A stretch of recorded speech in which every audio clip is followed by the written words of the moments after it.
నేను మీ బందరు అమ్మాయినండి. మీరు అందరూ బాగున్నారు, నేను కూడా బాగున్నాను. అందరూ బాగున్నారంట. ఇప్పుడు పెరుగు చారు మజ్జిగ చారు అంటారండి. పెరుగుని చక్కగా చిలుక్కోవాలండి.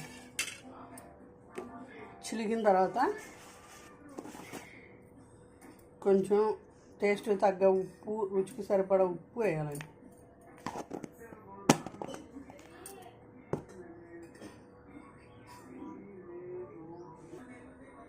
కొంచెం పసుపు వేయాలండి.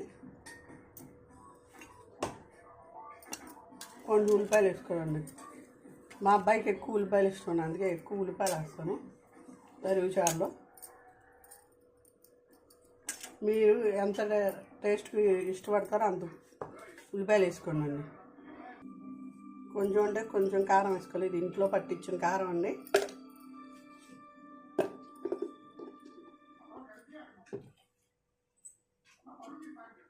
ఇప్పుడు ఇవన్నీ బాగా కలిసేలా కలుపుకోవాలండి.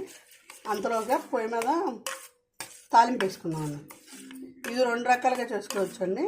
పచ్చిమిరకాయ అల్లం పేస్ట్ వేసి కొంచెం పసుపు వేసి, ఈ ఎండుమిరపకాయలు కారం లేకుండా పట్టుకోవచ్చు. పచ్చిమిర్చి కారం వేసి అది ఇంకోసారి చూపిస్తానండి. ఇప్పుడు తాలింపు వేద్దామండి. తాలింపు పెట్టానండి. మూకుడు పెట్టి తాలింపు దినుసులు ఎండుమిరకాయలు వేసానండి.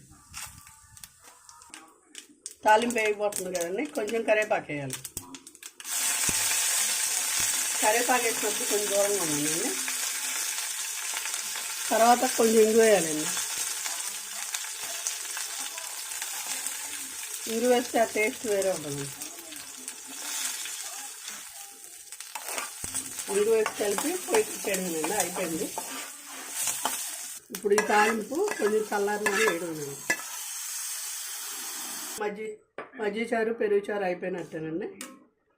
టేస్ట్ చూసుకుని ఉప్పు వేసుకోవడానండి. ఉప్పు సరిపోయింది. సూపర్ టేస్ట్గా ఉన్నాయండి. థ్యాంక్స్ అండి. ప్లీజ్ సబ్స్క్రైబ్ మై ఛానల్ అండి. మూత పెట్టండి.